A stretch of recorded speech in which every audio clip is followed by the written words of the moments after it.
नमस्कार दर्शकों, मैं पीएन द्विवेदी, ज्योतिषाचार्य एवं हस्तरेखा विशेषज्ञ। आज मैं आप लोगों को अपने अनुभव की कुछ चीजें बताने जा रहा हूं। खास तौर से जिन जातकों की जन्मपत्री नहीं होती है, उनका भविष्य जानने के लिए हस्तरेखा से ही विशेष सहयोग लिया जाता है। हस्तरेखा के द्वारा ही उनका भविष्य जाना जाता है।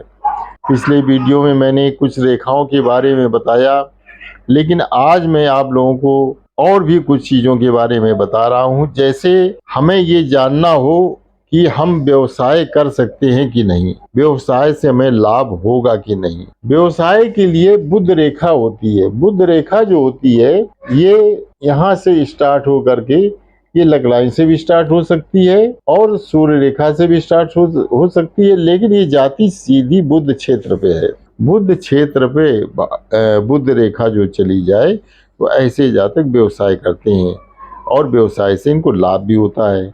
लेकिन कंडीशन ये होती है कि बुध क्षेत्र भी अच्छा होना चाहिए। बुध क्षेत्र जब अच्छा हो तब इनको अच्छा लाभ होता है। अब जैसे लोग पूछते हैं कि हम किस तरह का व्यवसाय करें, उसमें आपको देखना होगा कि अगर आप खान पान रहन सहन लग्जरियस गुड्स से रिलेटेड व्यवसाय करना चाहते हैं तो ये होता है शुक्र माउंट। शुक्र माउंट उसमें बहुत ही अच्छा होना चाहिए। यदि आप ये उठा हुआ होना चाहिए, शुक्र माउंट जो अंगूठे के पास होता है। यदि आप किसी एजुकेशन के क्षेत्र में व्यवसाय करना चाहते हैं, स्कूल खोलना चाहते हैं, इंजीनियरिंग कॉलेज खोलना चाहते हैं, तो उसके लिए या धार्मिक दृष्टि से कोई कार्य करना चाहते हैं तो उसके लिए हमें बृहस्पति क्षेत्र देखना चाहिए। बृहस्पति क्षेत्र जब अच्छा हो तो ऐसे जातक को ये व्यवसाय बहुत ही शूट करेगा, बहुत ही इस व्यवसाय से इनको लाभ होगा। और बृहस्पति क्षेत्र क्रॉस अगर बन जाए, सबसे उत्तम क्रॉस जो होता है बृहस्पति का ही होता है। बाकी कोई क्रॉस हथेली में अशुभ फल ही देते हैं, शुभ फल नहीं देते हैं। गुरु पर्वत पर क्रॉस चिन्ह बन जाने से जातक सम्मान पाता है, धन वैभव से संपन्न होकर के जीवन में ख्याति पाता है। तो यहाँ पे क्रॉस बनना बहुत ही अच्छा होता है।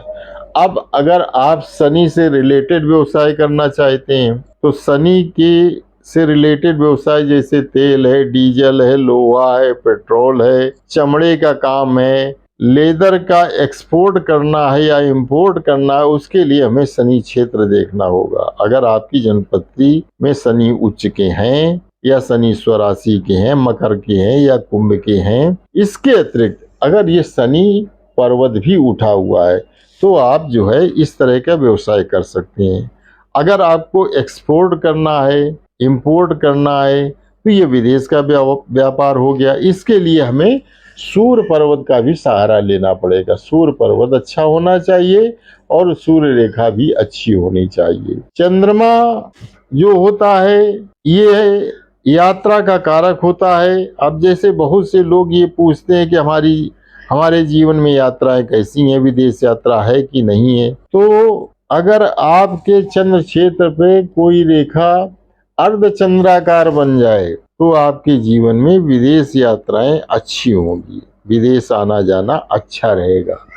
और अगर आपके हाथ में चंद्रमा क्षेत्र कुछ दबा हुआ है, छोटी छोटी रेखाएं उसमें हैं, तो यात्राएं आपकी होंगी तो अच्छी, लेकिन छोटी छोटी यात्राएं जो है ज्यादा होंगी।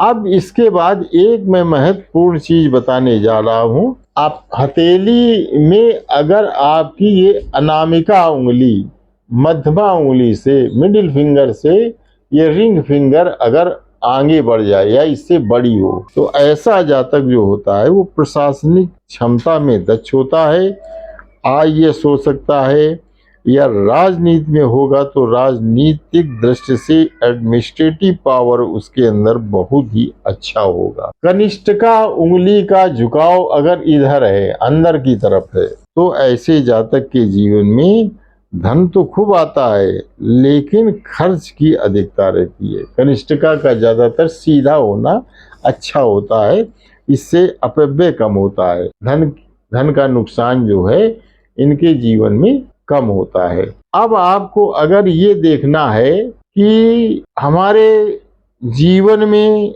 बचपन कैसा रहेगा, यौवन अवस्था कैसी रहेगी और वृद्धावस्था कैसी रहेगी, तो उसके लिए अंगूठे के जो ये पोर होते हैं इनमें 3 लाइनें बनती हैं। ये पहली जो होती है ये होती है बचपन की, और दूसरी होती है युवावस्था की, और तीसरी होती है ये वृद्धावस्था की। इसमें अगर तीनों में जो सबसे स्ट्रांग और स्पष्ट पोर बनी हो तो आप समझ लो वो पन हमारा जो है बहुत ही अच्छा जाएगा। जैसे वृद्धावस्था की लाइन अच्छी है तो आपका बुढ़ापा बहुत अच्छा जाएगा। अगर यौवन अवस्था की बीच वाली लाइन अच्छी है तो आपका यौवन युवावस्था जो है आपकी बहुत अच्छी जाएगी। और ये अगर आगे वाली रेखा अच्छी है, एकदम अच्छी है, तो ये बाल्यकाल का जीवन जो है बहुत ही सुखमय रहता है। कभी कभी किसी के हाथ में तीनों बहुत ही स्पष्ट रेखाएं होती हैं तो उनके जीवन में कभी कभार उतार चढ़ाव तो आते हैं, लेकिन कुल मिलाकर के उनका जीवन बहुत ही सुखमय बीतता है। नमस्कार, धन्यवाद।